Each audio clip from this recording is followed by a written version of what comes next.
Welcome to my CG exam. आज मैं आपके लिए इतिहास से प्राचीन भारत का इतिहास का एमसीक्यू लेके आया हूँ, जो कि आगामी परीक्षा के लिए बहुत ही इंपॉर्टेंट है। एसएससी सीजीएल का प्री नोटिफिकेशन आ चुका है, एग्जाम का डेट भी आ चुका है और अभी पटवारी का परीक्षा होने वाला है, उसके लिए ये क्वेश्चन बहुत ही इंपॉर्टेंट है। अगर अभी तक आपने हमारे चैनल को सब्सक्राइब नहीं किया है तो इसे जरूर सब्सक्राइब कर लें। ये हमारा फेसबुक पेज है, आप इसे लाइक कर लें। पहला क्वेश्चन है, नालंदा विश्वविद्यालय को किसके द्वारा नष्ट किया गया था? ऑप्शन आपके सामने है। इसका सही आंसर है नालंदा विश्वविद्यालय को बख्तियार खिलजी के द्वारा नष्ट किया गया था। बहुत इंपॉर्टेंट क्वेश्चन है। नेक्स्ट क्वेश्चन है, निम्न में से किसको भारत का नेपोलियन कहा जाता है? भारत का नेपोलियन कहा जाता है। ऑप्शन आपके सामने है।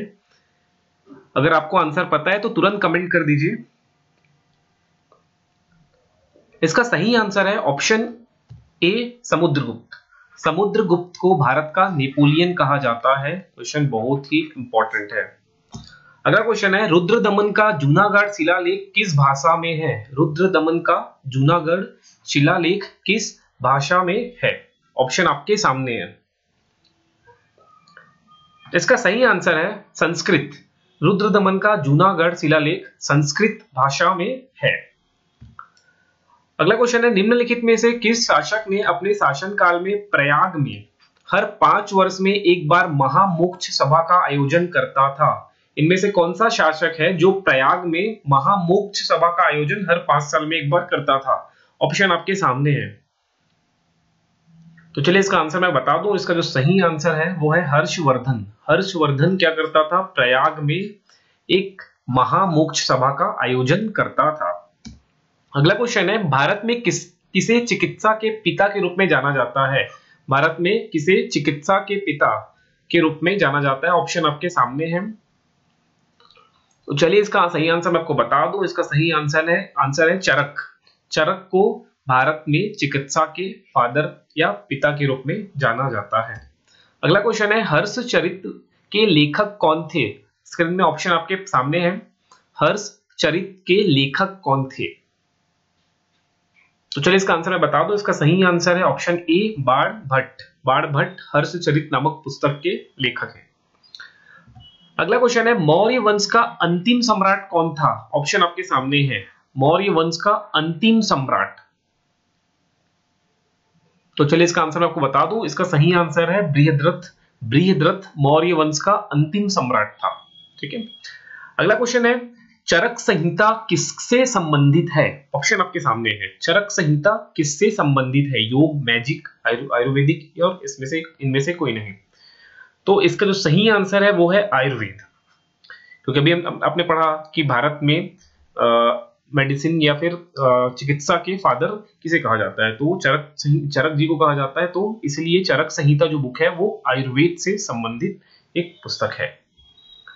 अगला क्वेश्चन है, निम्नलिखित में से कौन सातवाहन साम्राज्य का संस्थापक था? ऑप्शन आपके सामने है। तो चलिए इसका सही आंसर बता दो। इसका सही आंसर है सिमुक। सिमुक को हम सातवाहन साम्राज्य का संस्थापक मानते हैं। अगला क्वेश्चन है, बाण भट्ट किस सम्राट का दरबारी कवि थे? बाण भट्ट किस सम्राट के दरबारी कवि थे? ऑप्शन आपके सामने है। इसका सही आंसर है ऑप्शन सी, हर्षवर्धन। अगला क्वेश्चन है, निम्न में से कौन सा कथन असत्य है? तो कथन आपके सामने है। ये पहला कथन है, ये दूसरा कथन है और ये तीसरा कथन है। इनमें से कौन सा एक कथन असत्य है जो आपको बताना है? चलिए इसका आंसर मैं बता दूं। मगध साम्राज्य के संस्थापक बिंबिसार हैं, ये सही है। बिंबिसार ने अवंती के राजा के इलाज के लिए आयुर्वेदाचार्य जीवक को उनके दरबार में भेजा था, ये भी सही है। बिंबिसार की पत्नी का नाम कौशल देवी थी, ये सही है। जो राजा चेटक की बहन थी, ये गलत है। मतलब ये स्टेटमेंट थर्ड है वो रॉन्ग है। तो कौन सा असत्य है? स्टेटमेंट 3। तो ऑप्शन डी करेक्ट होगा। इनमें से कौन सा कथन असत्य है? तो जो स्टेटमेंट 3 है, कथन 3 है, वो ही गलत है, बाकी ऊपर के दोनों कथन सही है। अगला क्वेश्चन है, निम्न में से कौन सा कथन असत्य है? इसमें भी आपको बताना है इनमें से कौन सा स्टेटमेंट रॉन्ग है। स्टेटमेंट आपके सामने है। चंद्रगुप्त मौर्य जैन धर्म के अनुयायी थे, ये सही है।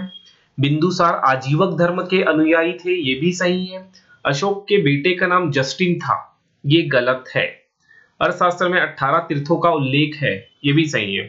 तो मतलब कौन सा कथन असत्य है ये आपको बताना है, तो इनमें से केवल 3 वाला ही केवल 3 जो थर्ड कथन है वही क्या है, असत्य है। तो इसका सही आंसर होगा ऑप्शन बी। अगर आपको ये वीडियो पसंद आया तो उसे जरूर लाइक करिएगा।